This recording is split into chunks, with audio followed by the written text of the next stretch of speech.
MVP power rankings a quarter of the season in. Do you value overall record? Do you value just the individual performance? It is up to you two. This is your list and yours only, and I have a feeling, I know you two, they're going to be different.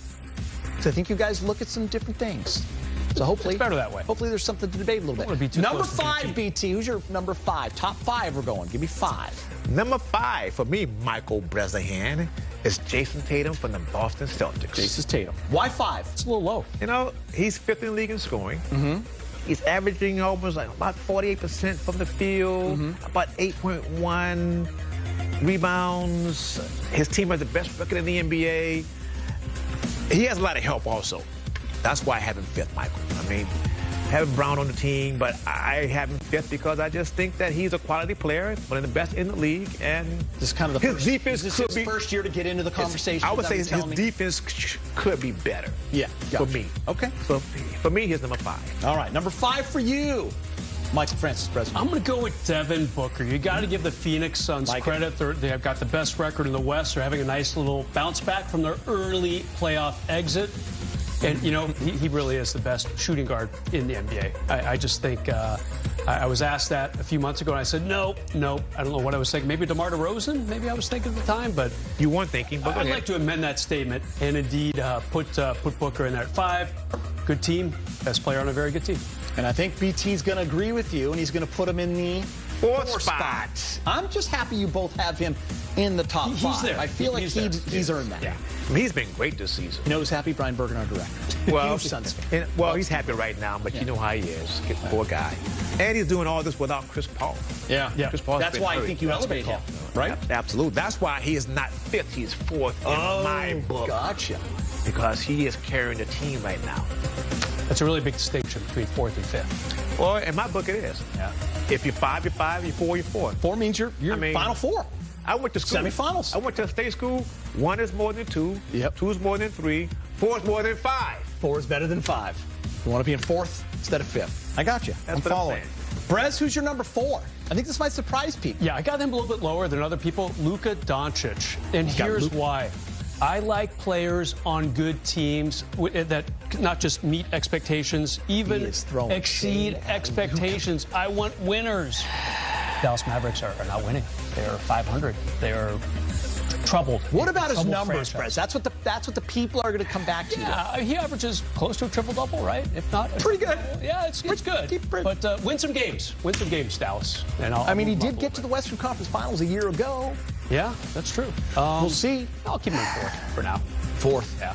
BT doesn't like it. Save it, BT. Save it, because you now got to go to your 3rd. Easy. Giannis. We saw him the other night, and he is still a force. Okay. He's 2nd in the league in scoring. He rebounds. He plays defense. He is, to me, the best overall player in the NBA, out of doubt. But I still have him 3rd on my list, Michael Bresnahan. Is he a guy that you just plug into your top 3? Yeah. Because he's... Oh, absolutely. He's looked at by many as the best player in the world, right? He plays as if he has never played the game before, and he plays every game as if it's his last game. That old cliche. So he's just going to be in that top 5 all the time. Yes. Brez, what about you? He's 3 for Giannis. You too. Yeah. Usually I have him a little bit higher, but I think there's 2 better candidates at this point in time. Milwaukee, good team. 2nd in the East, record-wise.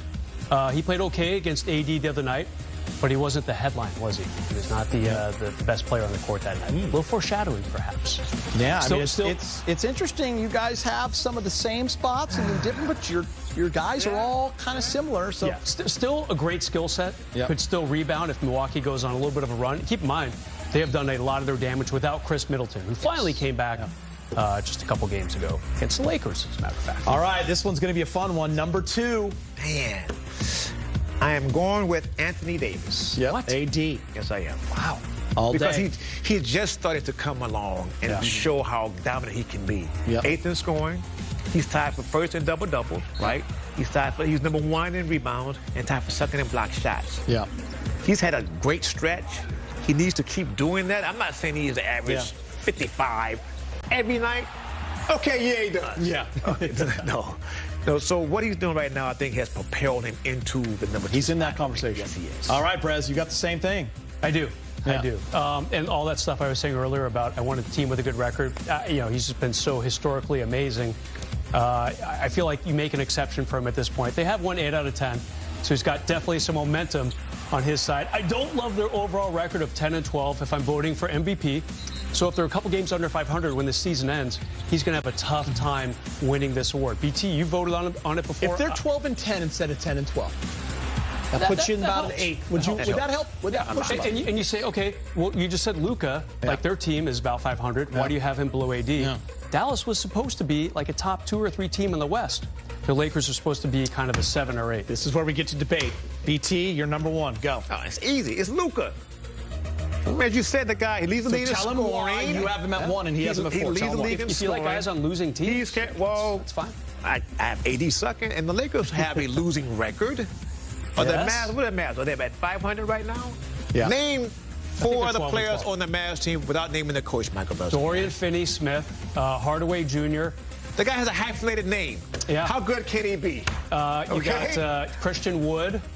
And good stuff so far, Press. The kid who went to, I said Hardaway Jr. I'm trying. People are giving me help. I'm the kid that went somewhere. Powell, the center, the overpaid center. Yeah, overpaid. And JaVale McGee too. He's out there. It's like 8 games right there. Okay, who's the head coach? Right. Actually, I don't know. Jason Kidd. No, of course. So, Press, you had his number 1, 4. I want to see your number 1. He had your number 1, 5. Explain to him why Jason Tatum is your MVP. Jason Tatum, he got the best team in the NBA, the best record. They were supposed to be good, and they are living up to expectations, if not exceeding them. He is having a monster season. It's been a little bit of hurt guys for them. We still haven't seen the Time Lord in their lineup yet, so I give him a lot of credit. Really kind of keeping things going in Boston. As much as I hate putting a Celtic number 1, best team, best player. Here's what's interesting. Great list by both you guys. Different order, but you had the 5 same guys. No Jokic, the 2-time defending MVP, and no Embiid. No, Embiid. Were they like on your bubble, Press?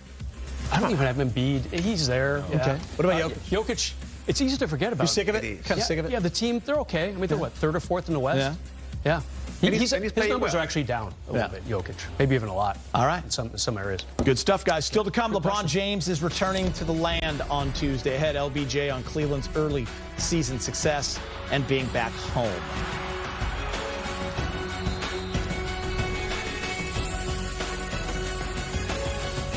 With 25 points and 10 boards. That's tied for 5th longest such streak in Laker history. Just another day in the office for AD. Whenever he's healthy, feeling great about his body, you see those types of performances. And so it's been fun to watch, fun to be a part of, great for our ball club. And the guys really being inspired by his performances and really wanting to see him thrive and excel at that level. That we all know, we all kind of have an idea of what he's gone through the last couple of years, battling through all of those injuries and being out, being on the floor. Like, so for him to come out like he's come out this season and sustain it and just get better and better and better, deeper in rhythm, it's been a joy to watch. And he deserves it, man. That kid really, really cares. He's genuine. I love being around him every day. And he's been a pleasure, just a huge pleasure to coach. He's been unbelievable, man, on both sides of the floor. I mean, playing like MVP of this league, just straight dominance. He just hit a switch where he knows how dominant he can be, night in, night out. He got every aspect of his game working right now, from the paint to the mid-range to the threes, free throws, jump hooks. Everything. He has everything working for him right now. Seeing the ball go in always helps with rhythm, and just being confident in my shots, from the line, from the 3, no matter what it is, I'm always confident in every shot that I take. And like I say, it's the rest of the guys that put me in a position to be successful. Just being locked in, staying with a mindset of being aggressive, not taking the game off, and coming out with a mindset of dominating, whatever I got to do to help the team win, whether it's scoring, rebounding, blocking shots, whatever it is, I try to do my part. I like this, so I'm going to say it. Davis in the District's got a nice tune to it. That was Sunday versus the Wizards. And here's the scoring by quarter. 10 in the first, What did they have in the second? The second he had 14, sorry. And then he had 17 in the third. And then he had 14 in the fourth. I've done this so many times, it's almost comical that I messed it up right there, guys, because I've said that many times. I was looking at the 7 in terms of minutes. So right there, that adds up to what, BT? A lot. A lot. 55. A double nickel. Incredible performance. I love that. He was named Player of the Week in the Western Conference. Brez, we'll start with you. Is this the best stretch you've seen from AD in a Laker uniform? Yeah, I think it is. You know, earlier in the day, I was thinking about this. I actually looked up what playoff series stands out for you with AD? Denver. You know, you got to look at that. That's why I looked up. The West Finals from 2020, he averaged 31 points, but only 6 rebounds and about half a blocked shot per game. Those numbers pale in comparison to what he's doing now, especially defensively. So, yeah, I really do think that this is the best stretch of AD we've ever seen. You don't want it to stop. As LeBron said, he is doing everything. He's getting his jump hooks, his mid-range, his three-point shooting. LeBron even mentioned his free throws, a problem spot for AD last year. That is no longer the case. BT, the guy, looks good, doing just about everything, even like layup lines probably these days right now. Neither. Brezelhan is right. Yeah. Imagine that. Threw you a I'm little bit. so surprised. He did. And he's efficient. Yeah. What's he shooting? Almost 70% from the field at Crazy. times. That is crazy. And he has been a dominant force. And they're getting him the ball in the fourth quarter now. Yep. Late in the game last night, the score got a little tricky there. Got down to 11 points to lead.